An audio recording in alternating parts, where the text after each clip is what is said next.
back to the channel and to the Colorado 60 LS swap project. I told you guys about it in the first part of the series. I'm just documenting this, hopefully to help others with the swap, trying to get as detailed as I can, and hopefully filling some gaps in the resources that are out there.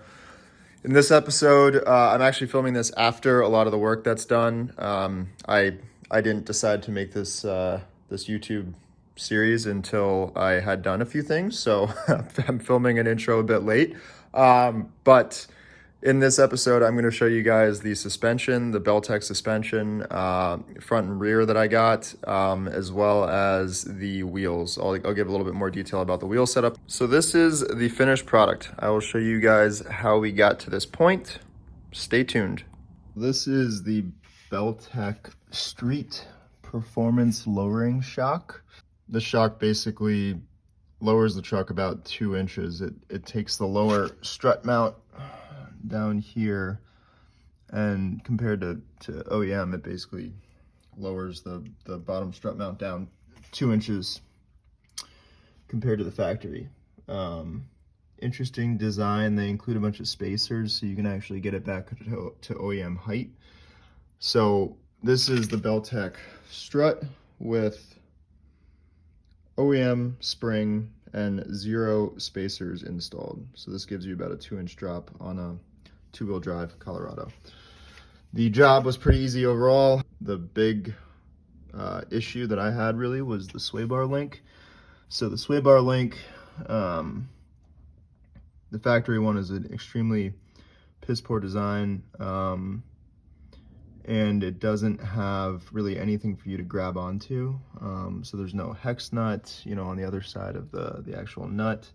And there's not this, Allen key in the front of the bolt itself. So basically when you try to loosen the sway bar link, it spins. This truck is a 2011. And it's got 270-ish thousand miles on it, so the links were completely stuck. So I basically had to use, I had to remove a bunch more stuff than most people would in order to get a huge vice grips in there, and I basically got a vice grips in there, held the back of the sway bar link, and then just worked on those nuts until I could get them off. So I didn't have to cut them off, luckily, but it was definitely a pain in the ass. The other thing to note with these, which I had no idea and Beltex says nothing about it, is that the factory bump stop, which normally goes in there, interferes with the bottom strut mount. So I had to take a cutoff wheel and cut out that half moon shape. That was basically, you can see the strut mount was it went straight across here, and I had to cut out that half moon in order to get the strut to actually fit. Otherwise the strut would basically sit down on top of the bump stop and it would make a bunch of noise and not really work properly. So there was luckily a couple forum posts where people had to do the same thing. I didn't really find a way around it, and I was trying to get it done. I don't really think having the bump stop out of there with 2-inch lowering is going to make too big of an impact. But yeah, those are really the two challenges. So if you're doing this on your Colorado, know that sway bar link is going to get you, and that bump stop is going to get you. Outside of that, it's pretty good design. Beltech stuff seems to be pretty good quality. Everything else went pretty smoothly. So that's pretty much it. New end links, Beltech struts installed. This wraps it up for the front, and now we will move to the back to do the Beltech struts and Beltech lowering blocks. So continuing on the theme of Beltech suspension parts not fitting, we have the Beltech 6210 lowering block kit. So this is a 3-inch lowering block kit from Beltech for the Colorado Canyon, etc. It doesn't fit. So I learned this the hard way, and then did some research, and apparently in 2009, Chevy changed the size of that dowel pin that sits on the leaf spring and centers the axle So this lowering block theoretically is supposed to sit in between those two, but the issue is that dowel pin is bigger than the opening in the bottom of the lowering block.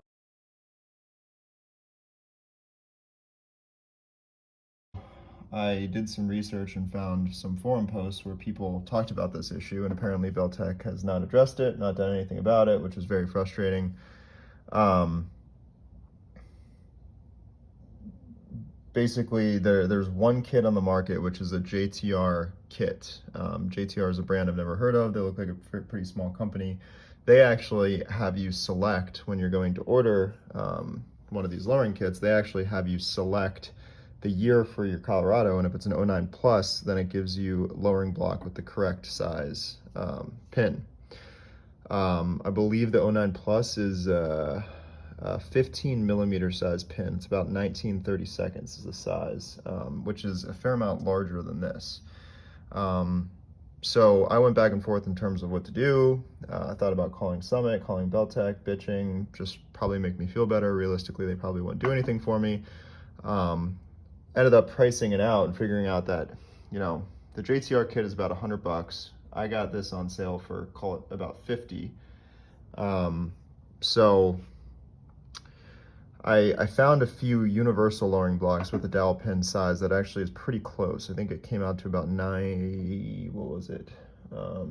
It came out to very close to that 19/32 number. I think it would have been about 18/32, so would have had to do a little bit of modification. But long story short, after pricing it out, just if I wanted to even buy universal blocks, which would fit better than these, and then buy new U-bolts, which apparently these U-bolts are also a bit of a weird size. Most U-bolts are 3 or 3 and 3/4 inch dimension in between these. These U-bolts are actually 3 and 3/16, which is the perfect size of the axle. So long story short, U-bolts should fit perfectly. They're the right size. A set of U-bolts alone is $40. This whole kit was 50. So my thought on it is, why not modify these, see if they work. If they don't work, I basically just bought the kit for the U-bolts, and then I'll get blocks to fit in there that actually work. What I did for now is I got a stepper bit. I stepped that out until it fits pretty snug. I just tried it out, and it fits on there pretty well. Solution for the top would be to potentially leave this. There would definitely be some play, or find a way to make it bigger. Belltech really should, if they wanted a one-size-fits-all kit, just make like a little cap that sits on there. So if you have a later model, you could basically just put the little cap on, and if it was an earlier model, you'd leave the cap off. But Belltech wasn't smart enough to do that, apparently doesn't care. I'm actually going to be using some aluminum tape and wrapping aluminum tape around this until it's pretty close to that 15 millimeter mark. Sounds crazy. My theory on it is it should center better than this, and even if the tape breaks down, then I'm basically back at square one. So I don't really see any downside. The only upside I see is potentially it's centering and lasting a bit longer. I wouldn't care if this truck was just a daily driver and, you know, I knew it wasn't gonna see much abuse. I would probably just throw this block in, leave that the same size, and probably wouldn't care. But this will have at least twice the horsepower once I'm done with the 6.0 swap. And then if I turbo it down the road, you know, it's going to be putting down a lot more power than a factory 4-cylinder Colorado. So I thought it was important to try and center both bottom and top as much as I can. I'll show the finished product once I have the aluminum tape on here, and I'll talk about how it fits. Okay, here is the finished product. We got this all stepped out to fit, the aluminum tape wrapped around it. I've used this stuff for a bunch. If it's compacted, I think it's probably fairly strong, but we'll see. I think it will work slightly better than without it. So I'll show you guys the fitment once it's in there. Quick update, the blocks are in. Everything worked pretty well in terms of using the step bit to drill them out. You can see they're sitting nice and flush. You can actually see through here. Let's see if I can get in there. You can see where the pin with my fancy aluminum tape is poking through. So the solution worked. everything's on, solid, torqued it down. I think these bolts are 80 pound-feet. So that's it. Next is the struts. We have Belltech lowering struts that'll go on in place of these factory ones.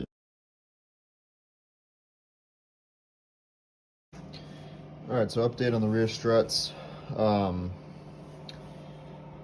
struts are a good amount shorter. I will show a picture right now.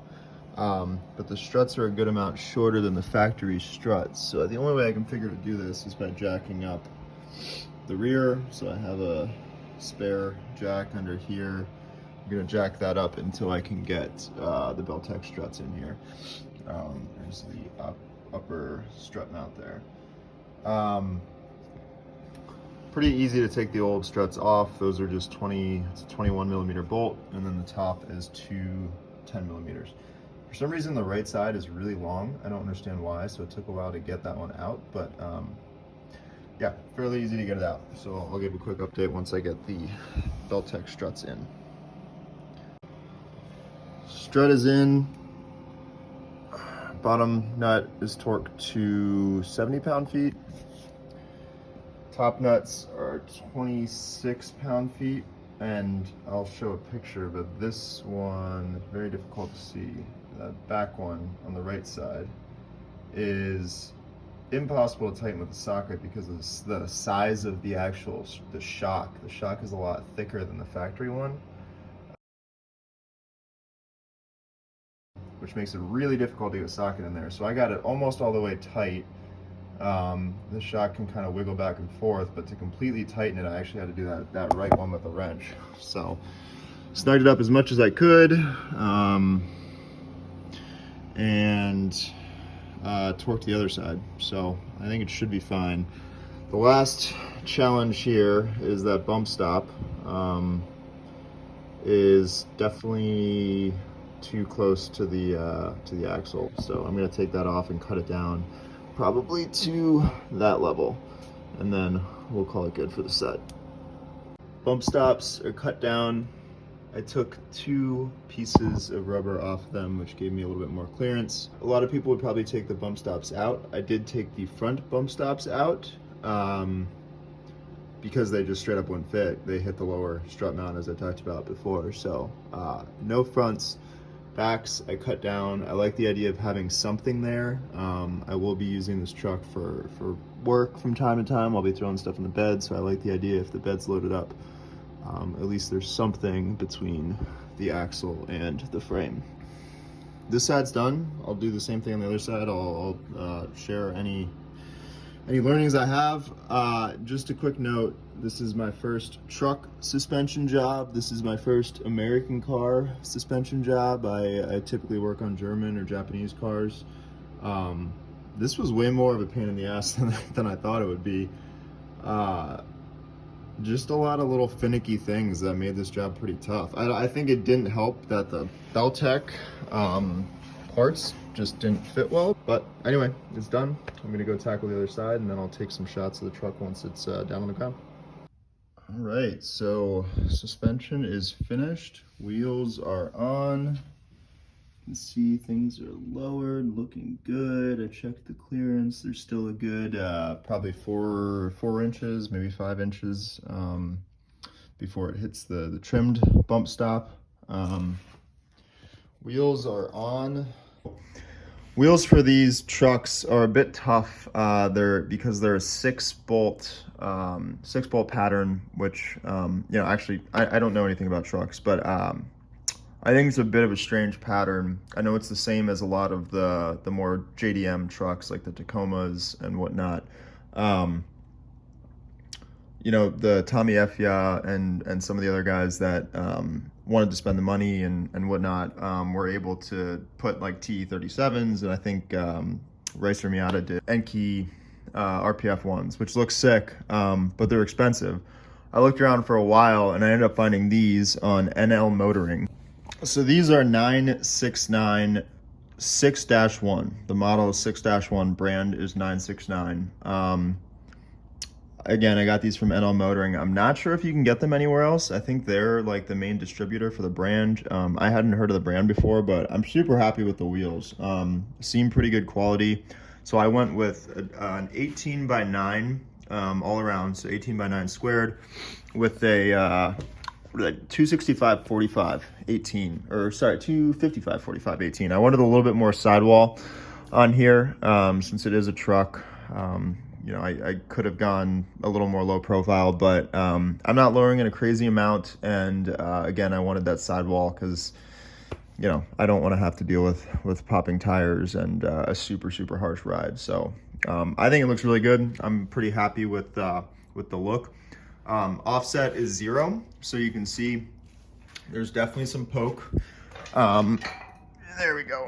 There's definitely some poke, but I am okay with that. I mentioned before that I do have the factory Colorado wide body fenders that will be going on color matched. So with those, I already kind of test fit everything. The 0 offset is going to be basically perfect. I won't need spacers or anything, and with the flares, the wheels will pretty much sit flush. So super happy with the wheels. Yeah, if anyone wants the same model, look at NL Motoring. They're pretty affordable. I forget exactly what the price was for all 4, but I know between the wheels and the tires, I think I'm at about $1,200. So I think just the wheels were somewhere around 800, and then the tires. I did some Achilles tires, nothing too crazy. I'll probably burn the rears off pretty quickly. But yeah, Achilles tires, I think those were around 400. So yeah, about 1,200 into the setup total. Overall, 3 inches lower in the back compared to factory. So it's 3-inch, just to summarize, 3-inch blocks, Belltech blocks with Belltech shortened shocks in the back. Moving to the front. Talked about it already, but Beltech lowering struts, factory springs, had to do sway bar unlinks as well. So all of that's installed. So we're 2 inches down in the front, 3 inches in the back. I may eventually go lower in the front. I think the front may look a little bit high now. I know there's this thing called the Chevy lean too, where the passenger side sits a little bit higher than the driver's side. But long story short, the 6-liter motor going in this thing is going to be a fair amount heavier than the factory 4-cylinder. So if I can get an extra 1/2 inch just out of the weight from the 6.0, I think I'll be in pretty good shape. That'll be like 2.5 in the front, 3 in the back, and I think I'll be pretty happy with that. So all in all, job is done. Beltex are not great. Do your research before you buy them. But I am happy with how the truck looks. Now that it's down on the wheels, I think it looks pretty mean. I already have the wide body fenders, so those, I got the fenders, they're not painted, so the next step for those will be to get painted, and then those will get put on as well. So with those on too, I think this thing is going to be looking pretty sick. So that's it for this video. In the next one, I'm going to try to cover where I'm at on the motor build, just kind of summarize what I did, what I have to do yet, and then shortly after that, the motor should be going in. So it's coming along pretty quick here. All right, thanks guys.